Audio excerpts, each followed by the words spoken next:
University of Massachusetts, in which they developed a solar chromospheric simulation from scratch.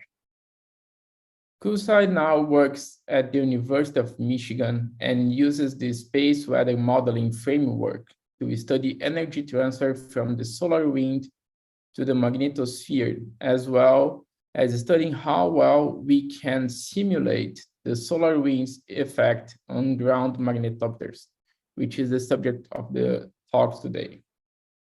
Please, Qusai. Yes, 1 second. Can y'all see my screen here? Yes, we do. Okay, okay. So, thank you so much for the introduction. So today I'm going to talk about simulating from a solar wind input all the way to ground magnetometers. And my interest is how we could validate the models in doing this and whether the models can simulate this whole process, which is a highly coupled process. And the solar wind to ground magnetometers means a lot of different regimes of physics. So we'll get into that.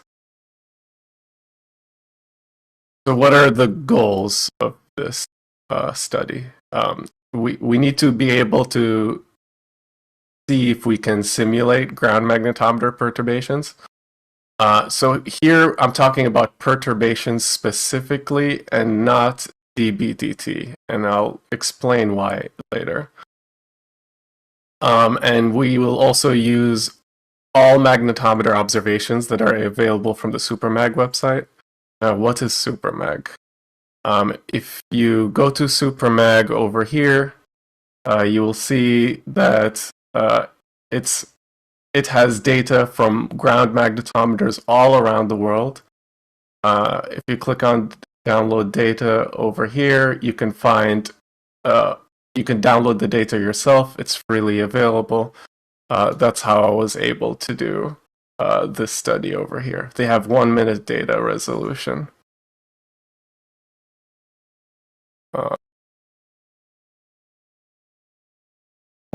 Excuse me, I will need to reopen that. Yeah. So, and also to run as many storms as possible. So in order to study whether we can simulate the magnetometer perturbations, we need to have a big data set. Usually validation of this kind has been done with fewer simulations, usually fewer storms, I mean. So usually like around 5 storms or so. But with this, I ran around for over 100 storms from 2010 and 2019. So let me first explain the experimental setup. So this is mainly explaining the space weather modeling framework and in its geospace configuration. It's using the exact same operational setup from the Space Weather Prediction Center. So if I click here, you can see that this is the Space Weather Prediction Center website from NOAA. And you can see they are themselves using the geospace model of SWMF, that is the acronym, to study the different magnetic perturbations around the globe. So they themselves are using this for forecasting and that kind of stuff. And this is what it looks like simulated. So the point is to use the same operational setup because we want to see if using this can give good enough results. We could have a better, more scientific setup because this has a lower resolution than you'd expect for a scientific study. But for this, using the operational setup would be best because we want to be able to predict in advance. We want to be able to forecast. So we want to have simulations that are faster than real time. So this modeling framework is a coupled framework. It's coupled between a few things.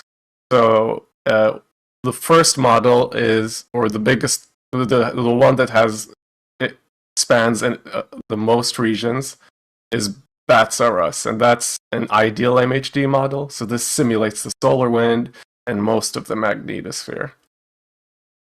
That is also coupled back and forth with the Rice convection model, and that mainly is to study the ring current, or to have ring current effects in the magnetosphere.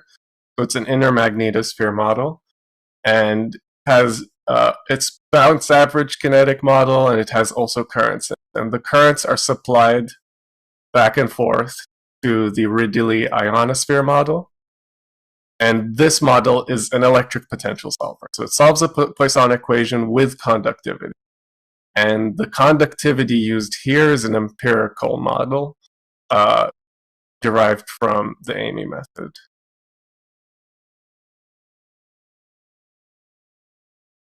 So, yeah, so the storms. So a collection of over 100 storms from 2010 to 2019, because that's the things available to me when I started this. The storms were chosen based on the SIMH, or the disturbance time index, dipping below -50. So a good storm would dip below -50 nanoteslas. It could go to -100, but whenever we see a storm going below -50, we will say this is a geomagnetic storm, and we will run it. And there are over 100 between 2010 and 2019 that we found to simulate. And we'd have a virtual magnetometer grid of all the magnetometers available on SuperMag database. This is around 300, if I'm not mistaken. So it's quite a few. And we will, for the output, we will have a 1 minute cadence of delta B for all stations. I haven't mentioned the input, but the input will be the data from Omni for the solar wind. So the input is the solar wind, and the output is the virtual magnetometer perturbation.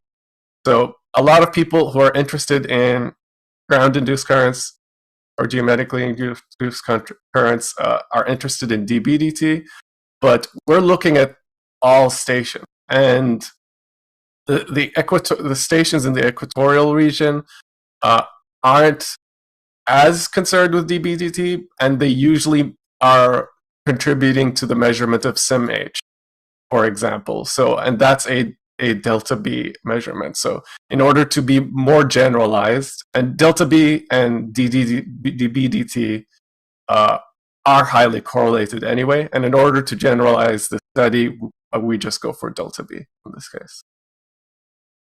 Now, how is this calculated? So I mentioned before there's an empirical conductivity model, and the Ridley ionosphere model solves the potential. So this is going to be on the surface of the Earth. And by surface, I really mean ionosphere, but that's as far down as the simulation goes. And the magnetic field perturbations are calculated through Biot-Savart integrals. So the Biot-Savart integral, and it uses output from the Ridley ionosphere model and Bats-R-Us to find delta B. If you want more information on how this works, you can go to this reference over here, Appendix C5. I will release this out after this talk so that you can have these links to click on, and if you're interested in any of this, you could look through it. So now to get on with the results and the analysis. So let's first define what error is. So the error in the simulation will be the delta B simulated minus the delta B observed. So it's just the simple difference between the two. A negative result will mean it's underestimating, and a positive result means it's overestimating. And these manifest in normal curves. So over here, I'll show you some results. So what are we looking at here? This is quite a few figures. So the top are high latitude stations. The bottom are mid latitude or equatorial region stations. On the left, I show just one station, which is Yellowknife in Canada. On the right, I show a combination of all the high latitude stations. And on the bottom left, this is the magnetometer station in Boulder. And in the bottom right, it's a combination of all mid-latitude or equatorial region stations in combination. And what's most interesting here is the green line. That is the horizontal component of the magnetic field perturbation. That just means it is a magnitude between the north and east components, and it's always a positive number. So it's easy to tell whether it's overestimating or underestimating. You can see that these curves have a median of about 0, which is good, which means we're simulating most of it right. These gray regions over here are the interquartile ranges. And it seems like in the lower latitudes, the simulation has a tendency to underestimate because it becomes more negative. And in the higher latitudes, the simulation seems to overestimate. So these are things to keep in mind if we're using the SWMF to forecast. So SWMF has a tendency to underestimate, especially in the lower regions, and the median is around 0. So another way to analyze these is to look at the Heidecke skill scores. So what's the Heidecke skill score? So you set a threshold value, and like some sort of signal or event, and you count both the simulation and observations. So both simulation and stations are above a certain threshold value, which you've already picked. You call that a hit, as in they both agree this is a true positive. If both the simulation and the station are below that threshold value, then that is correct, and that is a true negative. And if they are in disagreement, we could call that a miss or a false positive in our cases. And a combination of these gives you this equation, which is the Heidecke skill score. So the Heidecke skill score is a proportion, or the best way to explain it in simple terms, it's the proportion correct by the proportion by chance. As in, if you get a 0 or a negative number, it is not much better than randomly picking numbers and checking through the threshold values. So between negative infinity and 0, that's what that means. Between 0 and 1 means you are doing better than random, and that is the goal, is to get a number closer to 1, a positive number closer to 1. So we choose a threshold of 50 nanoteslas, for example. Why 50 nanoteslas? That's because that was our original criterion on geomagnetic storms, right? That it has a DST or SIMH of less than negative 50 nanoteslas. So we get really good results. So this is an equal area map, of the globe, and all the magnetometer stations are over here. And we get a median Heidecke skill score of about 0.45, which is a good result. This is much better than by random chance, right? So what we can say is, especially in the equatorial region, we get pretty high results, and we can use SWMF to predict results over here, or to forecast results for these ground magnetometers. There is and it's hard to see here, but I will show later. There's a dip before and after the auroral region. So this is geographic coordinates, of course, because I have this overlay over here of the uh, of of the land. So this would have to be in geographic coordinates.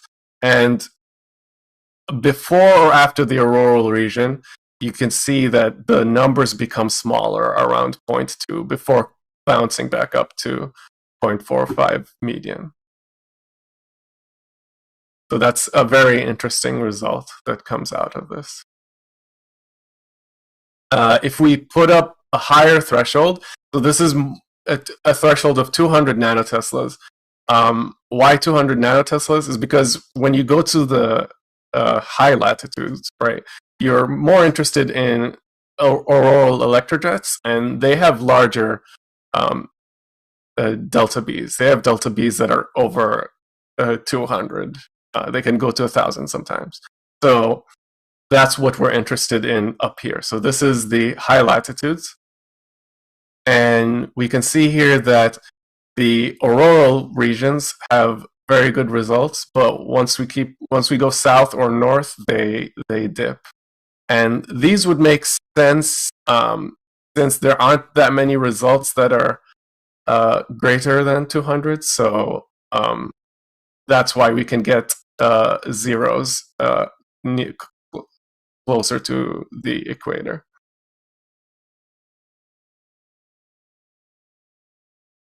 And we get a median Heidegger skill score of 0.32 for this threshold. So now here's a plot of the magnetic latitude by Heidegger skill scores for all stations. So this is magnetic latitude, and this is the different thresholds. And I have error bars on this, and you can see they're pretty tight. This is a 95% confidence interval for the Heidegger skill scores. And as I've mentioned before, with a threshold of 50 around the equator, we get the best results. There's that trend over here, and that's good for predicting DST. And there's this in the gray shaded region is the auroral region. It's between 60 magnetic latitude and 70 magnetic latitude, which is what I chose. And you can see that there's a dip before and after. And this is very interesting.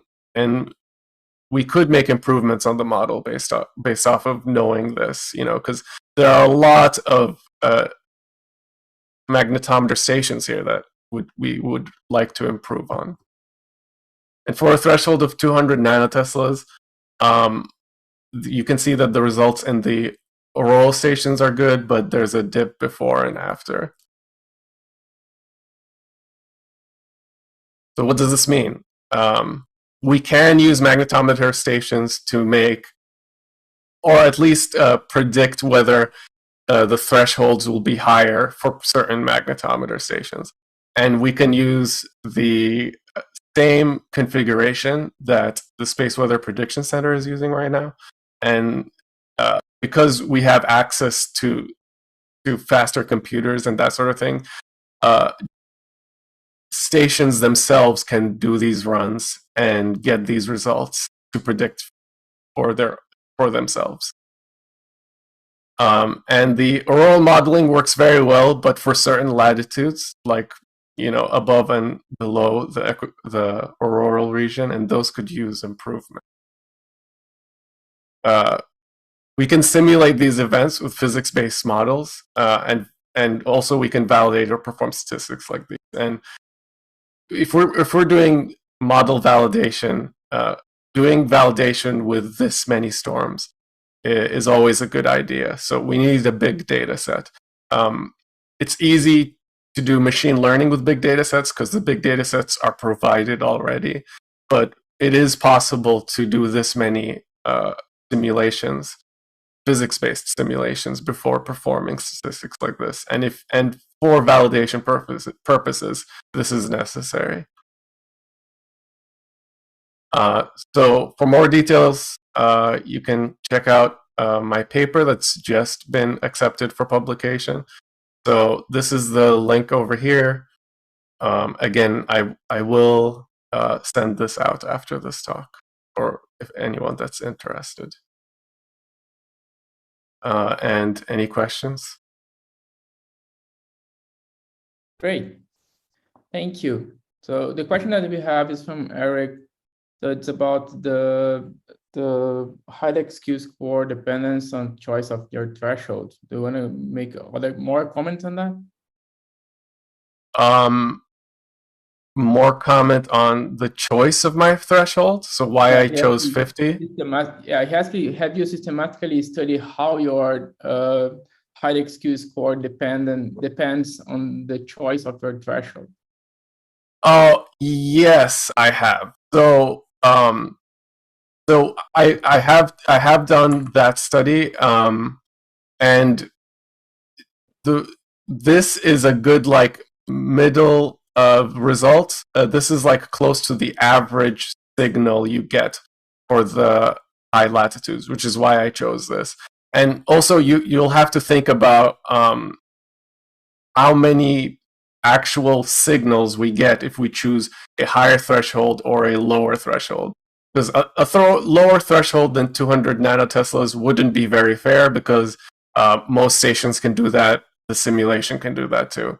You know, a higher threshold than 200 nanoteslas, you'll get much fewer results, and you wouldn't get very representative Heideck skill scores. For the 15 nanotesla one, this is basically because of the criterion used to pick the storms. However, the around 50 nanoteslas is mostly the same, because SWMF is really good at figuring out whether the stations are getting a value above 50 or below 50. So around 50 nanoteslas, it's mostly fine. Like, the thing is, above 100 or above 200 nanoteslas, we won't get much results on the equatorial region ground magnetometers. So that's why these were picked for these two cases. Any other questions? I cannot see the chat, unfortunately. So the other question is from Mustafa. How the results depend on the storm strength? How does the results depend on the storm strength? Yes. So I have not parameterized with the storm strength. That's something I can definitely do next.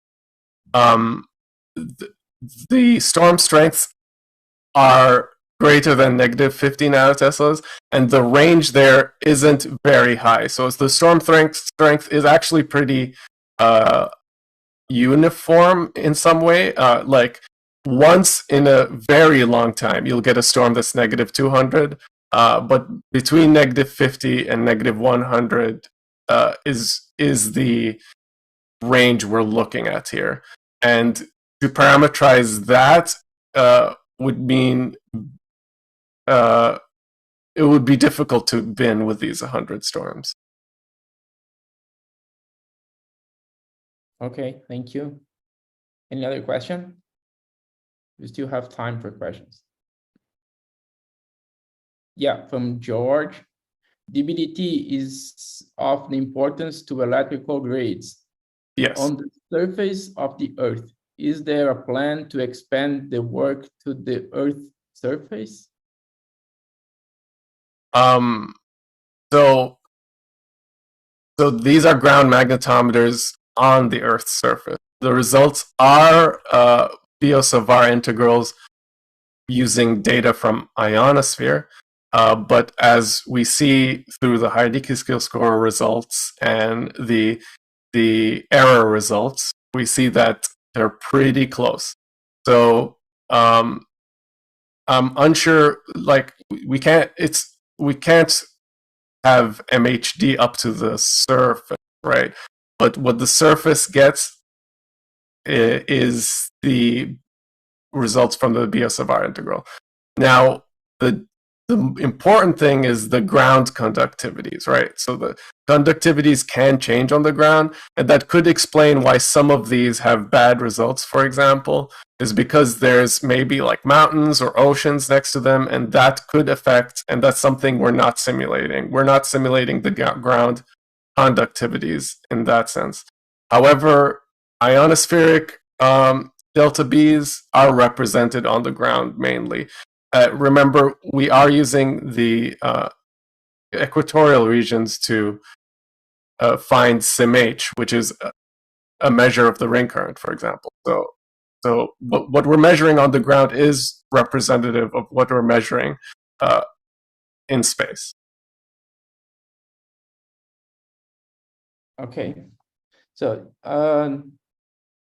in the same way, I have a question. The surface model for conductivity is something that is it's intrinsic for each station, right? It takes some local features. Is that right? So that's not necessarily what we're using for this, but I'm sure those models exist, but it would be difficult to use that for the ionospheric potential solver because we're talking about the ionosphere specifically, right? And if we choose ground conductivities for that, we will not get good results in that sense. I see. I see. Yeah. So my following question was that was possible to extend this simulation for places where there is no super magnetometers.